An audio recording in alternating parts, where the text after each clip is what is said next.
මෙන්න බලන්න මේ තියෙන්නේ රතු ලොට් එකක් පින්සපය. මේ තියෙන්නේ රප් එකේදීම මේ කැරට් එකට අඩු ලොට් එකක් මේ රප් එකෙන්ම. ඉතින් මේවා මේ අපල වලට එහෙම ගන්නවා සමහරු අර මේ කපන්නත් මදි ඔය සුර වලට එහෙම දාන්න ගන්නවා අපල වලට.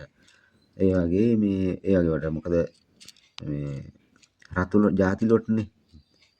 ඒකින්ද මේ කපන්න මදි. ඉතින් මේ වගේ ගල් පොඩි ගල්නේ. මේවයි දෝසක් තියෙනවා. මේවා හුඟක් කරන්නේ අර ඔය අපල තියෙන අය සුර වලට දාන්න ගන්නවා. ඉතින් මේ ඒ ලොට් එකේ අන්න බලන්න මේ වෙනස අර තියෙන්නේ.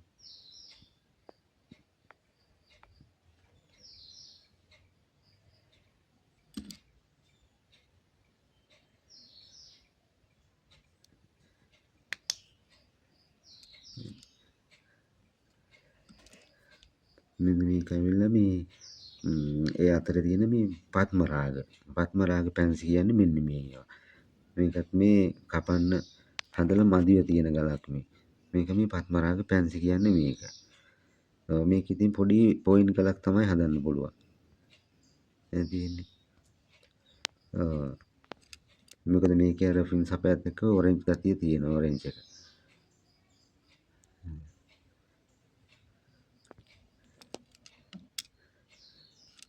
මේවා ඉතින් අනිත් ඒවා දැන් අර කපන්න මදි.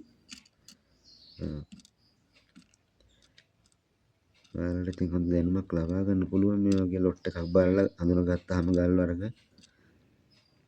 හොඳ දැනුමක් ලබා ගන්න පුළුවන්. ඉතින් ඔබ සැමට බොහොම ස්තුතියි.